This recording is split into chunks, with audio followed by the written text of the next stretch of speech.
friends. My name is Celine, and my mom is my best friend. She was a small businesswoman, but after she divorced my dad, her luck turned around and she made it big. Mom adored me. By the time I was 7, I was living the life of a Malibu Barbie. She got me everything I wanted. She threw a birthday bash for me that had ponies and hot air balloons in it. My friends were shocked. Once when I was in 2nd grade, I had a fight with my annoying classmate, and Mom was called to the school to meet the teacher, who I hated. Celine needs some discipline. Just look at what she did to her classmate. Maybe she needs a father to teach her some manners. Get her one. My mom suddenly went ballistic and pushed the teacher away. Are you a moron? My daughter doesn't need a father. She has me, and I can take care of her. You say nonsense like that again, and I'll have you fired. I was so proud of my mom as she took my hand and stormed off. By the time I was in 4th grade, my mom was my best friend. I used to tell her every single freaking thing that happened to me. But once, I made a mistake. I told her how I'd seen my friend Jessica take the teacher's watch and put it in her bag. And a few days later, I invited my friends to my house.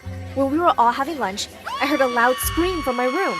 We all ran there to find Mom holding Jessica's hand. You can't fool me, kid. I know you stole your teacher's stuff, and now you're snooping in my daughter's room. Oh my God! Jessica was shaking and in tears. Mom, she had to go to the bathroom. I told her to go to my room. When my friends left, I was so angry at Mom. I told her I won't be telling her anything from now on. Even though she apologized, I ran to my room and slammed the door shut. The next day at school, my friends started avoiding me like I was some weirdo. And this mean Jessica said, "No, you can't sit with us because you tell all our secrets to your mom. Why are you like that, dumbhead?" I started eating alone, but one day, something amazing happened. A girl came and sat next to me at lunch. Her name was Ashley, and she was new in the school. Soon we became friends, and it was so good having someone to talk to. A few days later, I saw Jessica wearing my bracelet that Mom had specially gotten made for me. Hey, that's mine! That bracelet has my name on the back! You're such a thief! I grabbed her wrist to take it away, but Jessica pushed me hard and pounced on me. Just then, Ashley came running and snatched the bracelet from her. We reported her to the principal, and she took a look into Jessica's locker. She was stunned to see so many stolen items. Jessica was suspended for 2 weeks, and I felt so foolish. Mom had been right about Jessica all along. When I went home, I apologized to Mom and she hugged me tight. By the time we were in 10th grade, Ashley and I were best friends. Once she was at my place and we were discussing my new crush, Adam, when Mom walked in. I was so excited to tell her too, and showed her all his pictures on Facebook. I can't believe you just told your mom about your crush. I would never tell my mom such a thing. A few days later, Mom came to school and she spotted Adam with some boys. And then she said the most embarrassing thing ever. "Oh, you're Adam, right? This is Celine, and she's my daughter." Oh, yeah, that weirdo? What did you just call her?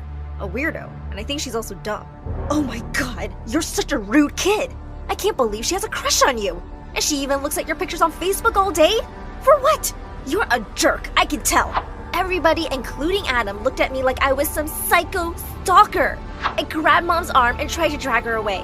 Oh, so Celine is crazy. Just like her mom. Just let me teach this loser a lesson.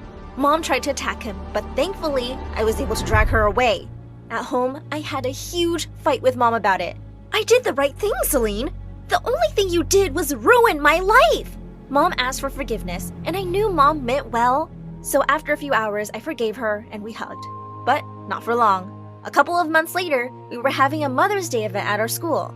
And when it was time for Ashley to give her mom the gift in front of everyone, Mom rushed to Ashley's mom and handed her a bag.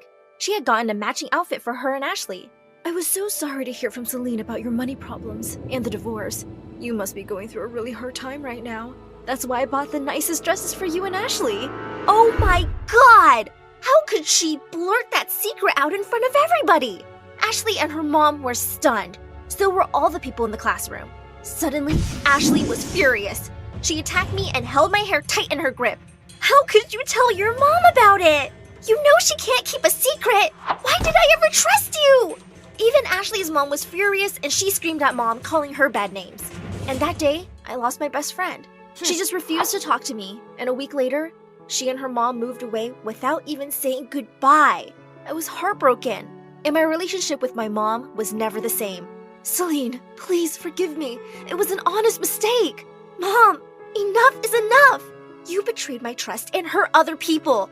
You can't just say it's a mistake every time. I can't do this anymore. I moved out of the mansion when I turned 18 and got admission in university. I got busy with studies, and Mom and I spoke less and less frequently. Luckily for me, I I found love and got married after graduating. I was living a happy life with my husband, Andrew. After graduating, I opened up an art gallery with Andrew, and the exhibitions I held were famous all over town. After 2 years, we were blessed with a little baby girl. We named her Crystal. She had a star-shaped birthmark behind her ear, and I just loved kissing it. She was my world. One day when I returned from work, I saw Andrew park up his new Porsche. I was stunned. Sure, we both earned well, but not that well. Something was off about Andrew. I walked into his new home office and heard him talk to some girl. Oh, babe, I love you too. You think I'm in love with her? I am living with her only for the money. I went berserk on Andrew. I made him tell me the truth. But when he did, I felt the earth shake beneath my feet. My mom had been sending him money, and that's why he was with me, while he loved someone else. First, I kicked Andrew out of the house. I was done with him. Then I called up Mom. Why can't you just stop interfering with my life? Why did you give money to Andrew? But honey, Andrew asked me for money. He said he would leave you if I didn't give him the money. You knew he didn't love me and you didn't tell me? Mom, that's awful. You think giving him money was right? I told her never to send money again and hung up. I just wanted to focus on raising Crystal. Now that life was set, Crystal and I became best friends. When she was 4, I took her to Disneyland and we had a blast. I even got a star tattooed behind my ear, just like Crystal's birthmark. Mommy, we have the same mark now. I love you. After a few days, it was time to go home. When our plane landed, we needed to take the train to get home. As I was buying tickets, I suddenly turned around and saw Crystal wasn't there. I went crazy. I searched for my baby girl all over the station, but I didn't find her. People started to help me look for her, and soon the cops arrived on the scene too. I just sat down on a bench, crying with shock. I couldn't believe that my daughter was missing. I took my phone out and called the only person I could think of. I need you to come immediately, Mom. The minute she arrived, I broke down in tears and hugged her tight. I'm so sorry, Mom. Now I realize the pain of being away from your child. I am so sorry. Hush, Celine. You have nothing to be sorry about. Don't worry, love. We will find my granddaughter. But days turned into weeks, and my baby girl was nowhere to be found. It had been many months since Crystal was missing, when a familiar-looking woman visited me at home, and when our eyes met, we were both shocked. Ashley? Is that you? Oh my God, Celine! I'm the detective handling your daughter's case. We hugged each other tight as we both started to cry. Don't worry, we will get her back, I promise. For 5 years, we searched for Crystal day and night. Everywhere I went, I would see my daughter. One day, I was walking towards the police station where Ashley worked when suddenly, I heard a voice so sweet that it shook me. Hey, Mom, wait up, I'm coming! I turned around and saw a girl who looked so much like Crystal. Oh my God, it was my baby girl, all grown up. Without a second thought, I ran to the girl and took her arm, and she started screaming, Mom, Dad, help! Sweetie, just let me look at your ear. Turned out, it was not Crystal, and her parents furiously took her away, and I was heartbroken all over again. I was almost beginning to lose hope. I met Mom at the park that night and cried on her chest. Mom, it hurts, Mom. It's burning. I miss my baby. I'm so sorry for treating you badly. You were my best friend. I now understand how much I hurt you. Mom, I just want my baby back. Mom? I couldn't believe what I just heard. I looked around to see Ashley, and next to her was a 9 or 10-year-old girl looking confused. The moment I saw her, I knew it was my Crystal. I ran to hug her, but the girl took some steps back. Mom had a tattoo like mine behind her ear. Show it to me if you are my mom. I showed her the star tattoo, and she gave me a huge smile and flung herself in my arms. Mom! I missed you so much! Why did you leave me? You don't love me! Oh, baby girl, I love you so much, and I looked so hard for you. I missed you. I missed you. Ashley told me that my baby had gone on a train to another city, where a couple had found her wandering alone and crying, and they'd taken her in. Since then, they had been trying to search for her family. I pulled Mom to join our hug, and also Ashley. I love you guys so much. All my best friends are back now. I love you, Crystal. I love you too. In a beautiful hotel in Paris with the cutest French boy smiling at you from across the pool is just perfectly splendid in every way. My personal assistant / best friend Lexi rushed towards me while holding a letter. She read it out loud. Fancy a date on my yacht tonight? Meet me at 7 on the harbor. The boy across the pool winked at me. That night, I learned that his name was Pierre, and he treated me like a princess. But our splendid date was interrupted by a panicked call from Lexi. Your dad's secretary called, and he's just sent the jet for us to leave right now. Ugh. He must have been mad because I'd been absent from school for a week now. I so didn't need school. I said my goodbyes to Pierre, who said he wanted to see me again, but I just smiled and left. Oh, hey there. My name is Blair, and I have an almost perfect life. I'm as smart as Einstein himself. There's only one little problem. I'm dyslexic. But it's no big deal because I have Lexi to read everything for me. I used to be number one in literally everything. But things took a wild turn when a foreign exchange student joined our class. Please hit that subscribe button before I tell you my whole story. The next day, my limo dropped Lexi and me off at our school, a very expensive private one, where only families with a net worth of at least $1 billion can attend. Blair, watch out! I screamed when I saw an angry dog charging towards me. What was it doing here? Pets aren't allowed. Francesca, my arch nemesis, picked it up while laughing at me. Good boy, she whispered, but I heard it. This insecure brat always found a way to ruin my day. Oh, hey, Blair. I'm giving out our newest luxury product, this $1 million perfume, for free.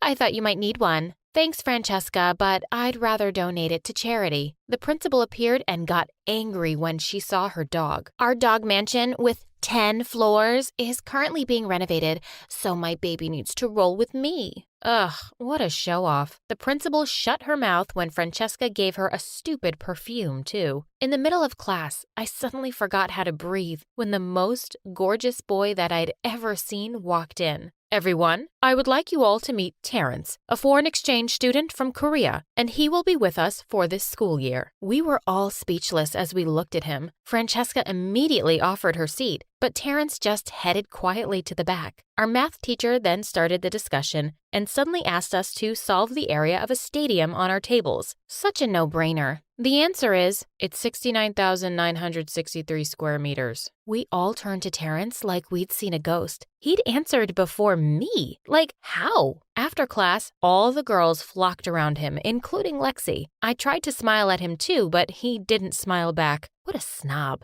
I snatched Lexi away from him and told her to cut it out. Do that again and I'll fire you. Oh, come on, Blair. He's literally perfect. He's like Lee Min-ho. He's not my type. Terrence might have heard that because he turned to me, but so what? He snubbed me and first impressions last. Every year, our principal holds an auction party, and this year, all the proceeds would be going to poor children in Africa. The last item to be auctioned was a beautiful pearl with a special history. It cost around $50 million.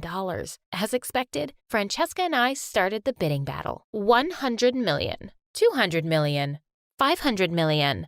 1 billion. Then the principal asked if anyone wanted to go any higher. Lexi leaned closer to me and tried to stop me, but I couldn't let Francesca win. 2 billion. 10 billion. Silence filled the room when a male voice joined in and said, $100 billion.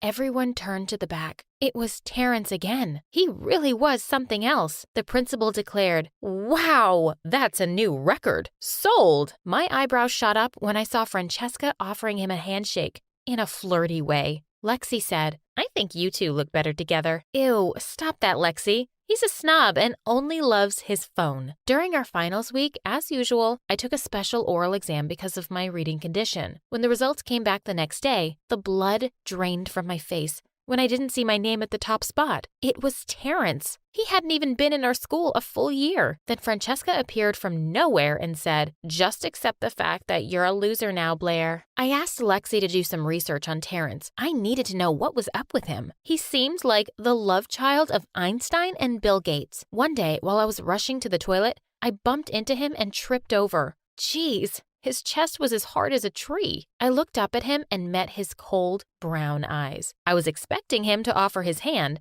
but the jerk skipped past me like I was trash on the floor. I'd never felt so humiliated. It was the first time a guy had ignored me. Lexi came to the rescue and helped me to my feet. He helped me when I tripped out of my helicopter yesterday. Sorry, girl, but you're not his type. Francesca's comment made me furious. Thank God Lexi calmed me down, or else. During lunch, Lexi told me that she'd finally finished her research on Terrence. He was a young CEO in Korea, and his company develops games and software. That's why he's always on his phone. So, he's a self-made billionaire. Interesting. I was on my way to our campus's art center one time, and I stopped when I saw a board ahead. It had some words on it. Francesca and her friends were right behind me, but I didn't want to ask her for help, so I tried to read it myself. It seemed to be saying something about a vacation. I ignored the sign and continued walking. Suddenly, the ground under me collapsed. Someone caught me right on time before I was buried alive. I looked up to see my savior. It was Terrence. He let me go and dusted his uniform off. Don't you know how to read? It says deep excavation ahead. I have dyslexia. Anyway, thanks for saving my life. Just be careful next time. My heartbeat was still going fast as I watched him walk away. A few days later, the principal announced the annual competition between private schools called the Battle of the Brains. I was so ecstatic when I was picked again to represent our school. I always aced it. The problem was the competition would be all about teamwork, so I needed a partner. And Terrence was picked. Lexi came up to me and said, "Oh my God, I ship you both. This is going to be fun." I ignored Lexi's stupid comment and told Terrence to meet me in the music room. We needed to talk about the competition. While I was waiting for him, I started playing the piano. I couldn't finish the song because I forgot the keys. Just in time, he arrived and continued for me. We were so close to each other and it felt really weird. I was about to move, but the way he played was hypnotizing. I flinched when I felt a spark as our fingers touched. He looked down at me after he finished playing. "That's how you do it. I don't need piano lessons right now. We need to plan a strategy. Just focus on the spelling. Memorize the letters of the longest words, and we'll be fine. Don't underestimate me, Terrence. How about you? Are you going to study?" The dummy answered me with a poker face and left the room. Sometimes I really hated his guts and his gorgeous face. And seriously, he was so confusing. The competition day finally came and we were totally silent during the ride. He later fell asleep on my shoulder and I went stiff as a board. Should I move my shoulder or should I let him sleep in peace? The limo passed over a rough road which woke him up. He looked up at me and I immediately looked away. "Can you, scoot over? You're in my personal space." My heartbeat went back to normal when he moved. I was so nervous during the game, but as expected, we made it to the final round. Terrence won the versus round against another boy, and then it was my turn. I needed to win this so we would be the winners already. I was shocked when the announcer said that it was a spelling round. Oh no. Spell supercalifragilisticexpialidocious. Terrence gave me an encouraging look. I focused and wrote down all the letters according to my memory. I felt like passing out from nervousness when I slowly raised my answer. Correct. I jumped around in happiness and found myself hugging Terrence. When I realized what I was doing, I immediately pulled away. He then patted my head and smiled at me for the first time. And I must admit, he looked even more gorgeous. You did great. Well, thanks for your advice. Lexi showed up to congratulate us. Oh my gosh, you guys were so good. You two should get married already. Ugh, Lexi and her random fangirling. Terrence smiled at me in the hallway the next day, and it made me feel something in my stomach. What a miracle that he wasn't wearing his headphones and holding his phone in front of his face. Suddenly, the girls started screaming. I went to see what was happening and was shocked to see Pierre in our school uniform. He was showing everyone my pictures that he took on his phone. Oh, finally. There's my girl. Pierre immediately walked up to me and kissed me on the cheek. What are you doing here? I told you. I wanted to see you again. I enrolled in your school just to be with you. I didn't know what to say. Pierre kept following me around and it bothered me. I wanted to turn him down, but I felt bad for breaking a nice guy's heart. Mademoiselle, come. I have a surprise for you. I told Pierre that I still had a class, but he grabbed my arm and was about to pull me outside when someone grabbed my other arm. It was Terrence. Come on,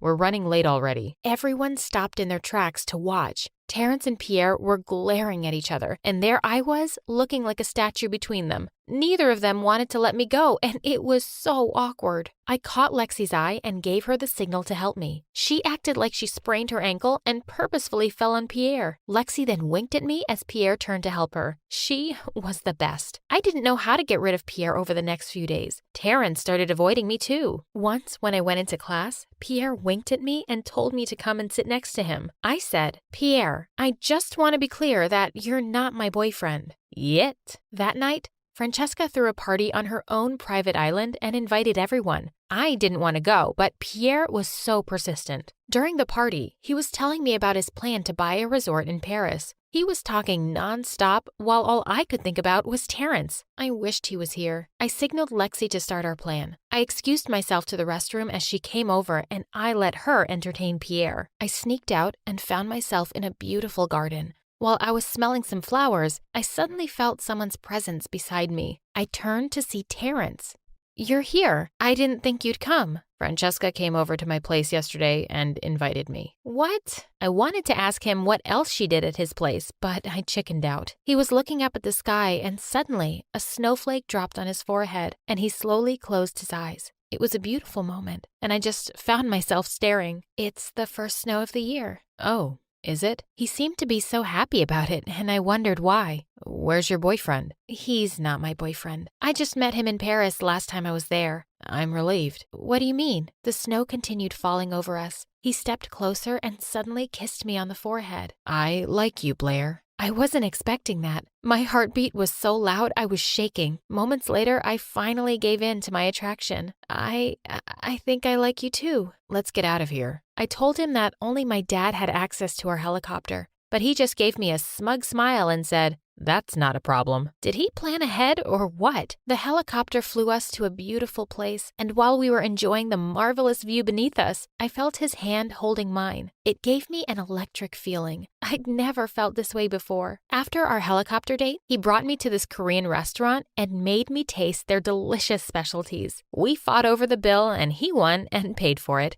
I then gave the waiter a tip, a key to a car. "That's very generous of you, but I prefer giving tips like this." He gave the waiter a business card and told him that his secretary would assist him in enrolling in the school of his choice. "Education is more important, Blair." Oh, he was wiser than I thought. It was almost midnight when we strolled in the park. When I complained about my high heels hurting my feet, he gave me a piggyback ride. This man had never failed to surprise me. We were inseparable over the next few weeks, while Lexi always ended up distracting Pierre. One day, Terrence was teaching me Korean when Lexi kept calling me. I was enjoying our session, so I ignored her calls. Later that day, I was on my way to my locker when I saw Francesca's dog again. It started chasing me and I ran into the nearest room. While I was catching my breath, I was surprised to see Pierre in there too. "Bonjour, mademoiselle.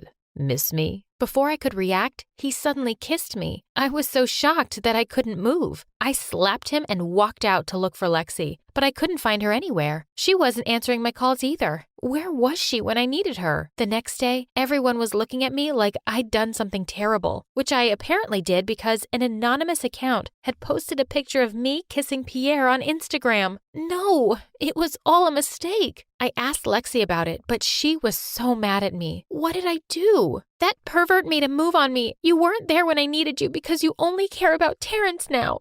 Lexi, I'm so sorry. Please don't do this to me. You're my best friend. No, Blair, I'm just your personal assistant. Oh, not anymore, because I'm resigning. I was crying as she left me. I looked for Terrence and found him in the music room. "Terrence, it's not what you think. Let me explain." "I don't deal with cheaters." I tried to convince him, but my heart broke when he said, "Get lost, Blair. I don't want to see you again." I was totally miserable after that. My best friend and boyfriend were ignoring me, and everyone was calling me a cheater. One day, I passed out in my room because I hadn't eaten all day. When I opened my eyes, the first thing I saw was Lexi. "Thank God you finally woke up. You had me so worried. Are you okay? How can I be okay when you hate me now?" "Oh my God, stop. I'm not used to seeing you cry. Lexi then told me that she overheard Francesca and Pierre talking about their plan to set me up. I knew it. I need to talk to Terrence. She then looked away and said, he went back to Korea this morning. What? Are you freaking serious? I felt like someone had thrown cold water on me. She just bowed her head and avoided my eyes. Why so soon? Is this a prank? I'm so sorry, Blair.